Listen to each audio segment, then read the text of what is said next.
Hello दोस्तों, स्वागत है आपका अपने चैनल इमेजिनरी रूट्स में। आशा करता हूँ आप सब लोग बेहतर होंगे और बेहतर होते जा रहे होंगे हमारे दिए हुए ज्ञान से। दोस्तों, आपके आज हम बात करने जा रहे हैं आपके 10वें नक्षत्र क्रमांक में, जो कि मघा नक्षत्र है। मघा नक्षत्र एक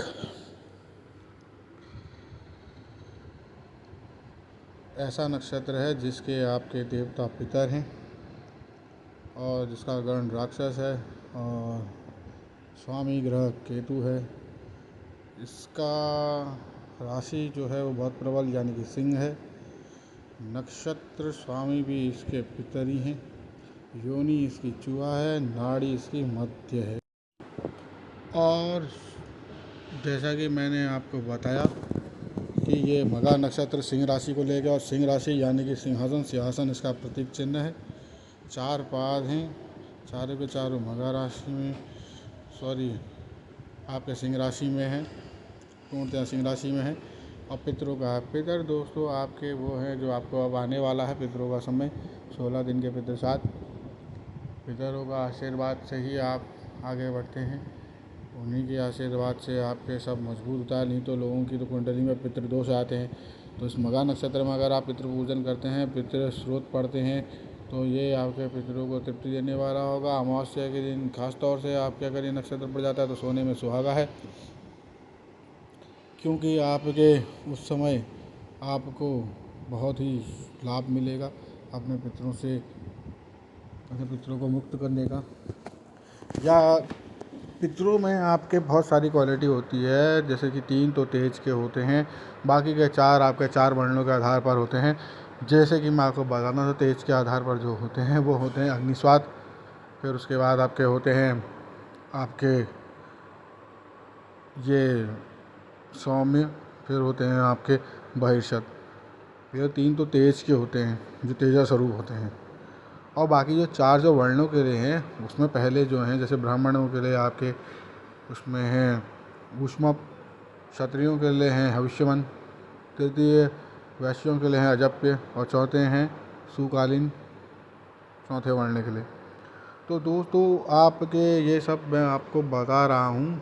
और आपको एक चीज़ और मैं बताऊँ, शिव जी जो सबके ईश्वर हैं, शिव जी के जो ससुर हैं यानी कि हिमालय देव, हिमालय पर्वत हैं, उनके घर में जन्मी थी माता पार्वती, जो आपके गायत्री मंत्र भी है, हिमांचल सुधा विद्या में शिवप्रियाय धीमी तन्नो देवी प्रचोदयात ना। तो आपके जो हिमांचल हैं उनके जो ससुर हैं वो भी पितर हैं, क्योंकि जो मेना जो है वो पितरों की कन्या है। अब पितरों की कन्या होने के नाते वो आपके हिमांचल के ससुर और शिव जी के ससुर के भी ससुर हुए। और जो मेना है आपके, ये उनकी पुत्री है। इनकी 2 और बहनें हैं, एक जनक राजा को गई और एक विश्वानुज को, जो कि आपके राधा के पिताजी होते हैं। विश्वानुज सुता विद्या में है कृष्ण प्रियाय धीमी तन्नो राधा प्रचोदयात, ये भी गायत्री मंत्र है।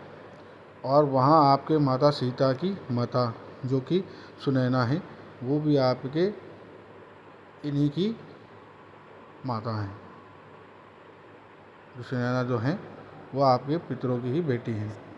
असल में जो कव्यवाचन आपके जो पितर हैं उनसे शादी हुई थी, उनको अपनी लड़की दी गई थी, उनसे आपके ये 3 हुए। हालांकि ये सारी की सारी तीनों अयोनिज हैं, मतलब इन्होंने गर्भ में वास नहीं करा। खैर अभी हम इसमें काफ़ी ज़्यादा आगे पहुंच गया, इसकी तो बात ही नहीं थी। हमें तो आपके इसमें आपको मघा नक्षत्र के बारे में बात करनी थी, इस बारे में फिर कई बात करेंगे।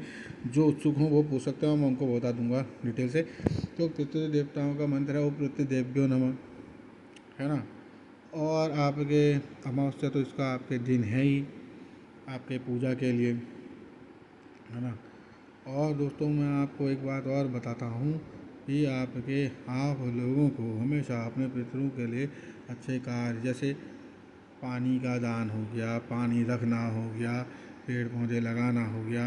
कहा तो ये तक जाता है अगर आप पेड़ लगाते हैं तो पेड़ लगाने से वो आपका गया में जाके श्राद्ध कर देते हैं। अब इस बारे में डिटेल में हम फिर कभी किसी वक्त तो बात करेंगे, क्योंकि ये नक्षत्र ही इतना ज़बरदस्त है ना दोस्तों। अब मैं आपको इसमें बताता हूँ कि इस नक्षत्र में क्या क्या होता है। जैसे केतु है इसका ना, राहु केतु। ओम श्राम सिंह सोम स केतुवे न, यह इनका बीज मंत्र है। ओम केतुवे नमः, ये भी इनका मंत्र है। पितरों का तो मैंने आपको बताया दिया। इस नक्षत्र में पूजा करने से आपको पितरों का आशीर्वाद मिलता है, वंश परंपरा आपकी मजबूत होती है, बच्चे होने में कोई दिक्कत समस्या नहीं होती, जो आजकल एक नॉर्मल चीज़ हो गई है। मगा नक्षत्र वालों में नेतृत्व, आत्मसम्मान, परंपरा और राजसी गुण होते हैं, क्योंकि यह एक स्वाभिमान का प्रतीक है पितरों से जुड़ा होने की वजह से।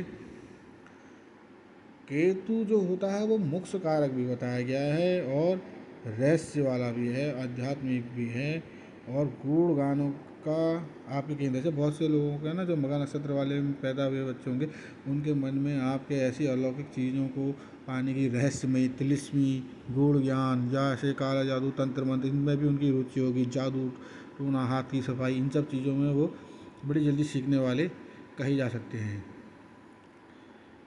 ये नक्षत्र में करीबी पूजा से पितरों की कृपा तो मिलती ही है, और इंसान तनाव मुक्त भी होता है ना, और राज सत्ता से भी जुड़ता है। इसमें सब लोग स्वाभिमानी, प्रभावशाली और नेतृत्व क्षमता वाले होते हैं।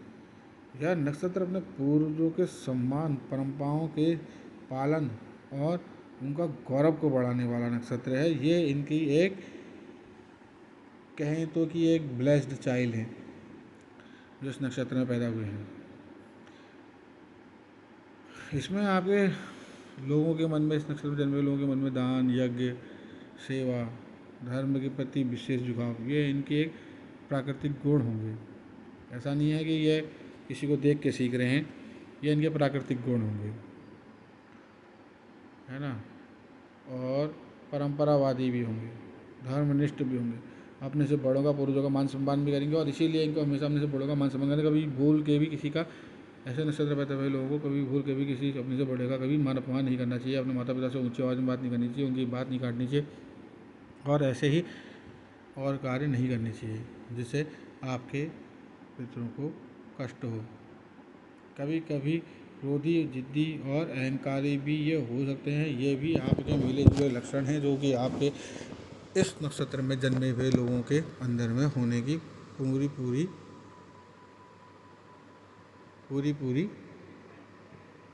होगी। ऐसे नक्षत्र में जन्मे हुए लोगों के अंदर में पूरी चीज़ें होंगी कि वो इस व्यवहार से होंगे। अब जैसे कि मैंने आपको बताया, देखिए, एक तो पितृ, ऊपर से आपके स्वामी ग्रह केतु, जो वैसे भी रहस्यवादी है, गूढ़ ज्ञान का कारक है, मोक्ष का भी कारक है, ज्ञानवान बता सकता है आपको। मोक्ष की इच्छा रखने वाले लोग, जैसे आपके मन को आपके बिल्कुल ही समाज से काट दे, है ना। और सिंह राशि का तो स्वभाव ही ऐसा होता है कि नेतृत्व करना इनके लिए है ही, क्योंकि सिंहासन है इनके पास में, भाई भगवान की कृपा से मिला हुआ राशि में। और इस राशि के लोग जो होते हैं ना, वो बहुत अच्छे होते हैं। वो अगर पहले तो वो किसी से प्रेम करते नहीं हैं, और यदि वो किसी से प्रेम करते हैं तो उसे दिलो जान तक जाते हैं, और उसके लिए वो कुछ भी कर जाते हैं। कुछ भी का मतलब कुछ भी कर जाते हैं, किसी के लिए अपनी जान तक दे देंगे, मतलब कुछ भी करेंगे और अपनी बात को निभाएंगे। एक आत्मसम्मान वाली बात होती है उनके लिए, है ना। ऐसे यार दोस्त होना, ऐसे सब भाई बहन या खुद ऐसी व्यवस्था, ऐसे नक्षत्र में जन्मा हुआ व्यक्ति, ऐसे राशि लिया हुआ व्यक्ति कितना महान हो सकता है अगर वो अपने आदर्शों पर टिका रहे तो। और जैसे मैंने आपको बताया था, पितृदेवी नमः, केतुवे नमः, ये इनके एक नॉर्मल मंत्र है। बाकी इनके गूढ़ मंत्र भी मैंने आपको बता दिए हैं। मैंने आपको यही बताया कि क्या करें और क्या ना करें, जैसे कि पूर्वजों का सम्मान, कुल परंपरा और संस्कारों का पालन, दान, तर्पण, धार्मिक कार्य, बड़ों की सेवा, हैं, और धैर्य बनाए रखना, विश्वसनीयता बनाए रखना, कभी भी अपने से बड़ों का अपमान न करना, कभी भी अहंकार, घमंड और क्रोध से न करना, परंपराओं, रीति रिवाजों का कभी तिरस्कार नहीं करना, भौतिक कार्य और छल कपट नहीं करना, बड़ों से वाद विवाद और कटु वचन नहीं बोलना। ये इसमें आपके ज़रूरी चीज़ें जो करनी और नहीं करने वाली चीज़ें हैं वो मैं आपको बता रहा हूँ। तत्व इसका अग्नि है, वर्ण इसका दक्षिण, वर्ण इसका अग्नि है, दिशा इसकी अग्नि है, और इसके जो अंग है वो हृदय है, वह रंग इसका लाल है, और ऋतु इसके लिए वर्षा ऋतु बहुत बढ़िया बताई गई है। केतु मंत्र का रोज आपको जाप करना चाहिए। काले तिल उड़द का दान करें, पितरों के नाम से जल अर्पित करें, पीपल के पेड़ लगाएं भी, उसमें जल भी दें और वहाँ दिया भी जलाएं, है ना। गौ सेवा करें, ब्राह्मण को भोजन कराएं, पूर्वजों का तर्पण करें, है नहीं। पीपल के वृक्ष की पूजा करें, गौ सेवा, ब्राह्मण को भोजन कराएं। ये चीज़ें ऐसी हैं जो आप लोगों ने करनी ही करनी चाहिए। मघा नक्षत्र में जन्मे व्यक्ति के ऊपर पितरों का आशीर्वाद तो होता ही है, और ये वंश का गौरव बढ़ाने वाले राजसी स्वभाव के, और इनके अंदर में अपना ही स्वतः ही एक तेज होता है। इस नक्षत्र में जन्मे जातक अपने कुल का नाम रोशन करने वाले होते हैं, समाज में सम्मान पाते हैं, और ये बात सत्य है, सिंह राशि के लोग ऐसे ही होते हैं, इसमें कोई अतिशयोक्ति नहीं है ना। अब जिसकी राशि ही सिंह हो तो सोचिए वो उसका बारे में मैं ज़्यादा क्या कहूँ। सिंह साहब खुद ही समझदार हैं,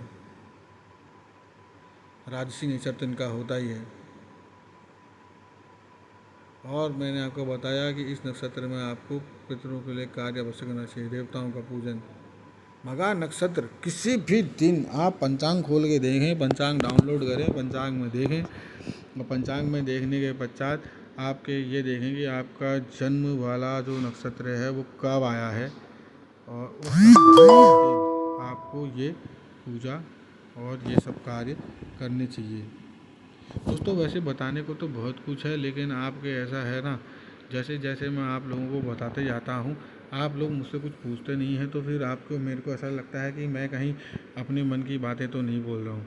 भले ही वो सत्य हैं, लेकिन आपको उन सब चीज़ों का आप जब जवाब नहीं देता है, कोई मुझे उसका रिस्पॉन्स नहीं मिलता, तो मेरे को समझ में नहीं आता है कि मैं क्या करूँ। तो इसलिए मैं ये चाहता हूँ कि आप प्लीज़ मेरे चैनल को लाइक शेयर एंड सब्सक्राइब करें, और अगर आपको कहीं पर समझ नहीं आता तो आप पूछें।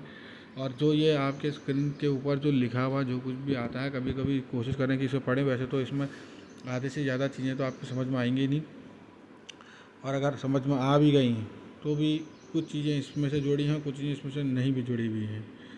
और बाकी सबसे मेन चीज़ यह है कि पितृदेव का ये नक्षत्र है, सिंहासन इसका प्रतीक है, तो अपने सिंहासन की गरिमा को बताते हुए एक राजा की तरह अपने बर्ताव करते हुए, एक राजा से प्रजा का ध्यान रखता है, वैसे अपने परिवार का ध्यान रखते हुए, वैसे ही आपके समाज में अपने काम करते हुए अपने मान सम्मान और गौरव को बढ़ाएं। जय हिंद, जय भारत, हर हर महादेव।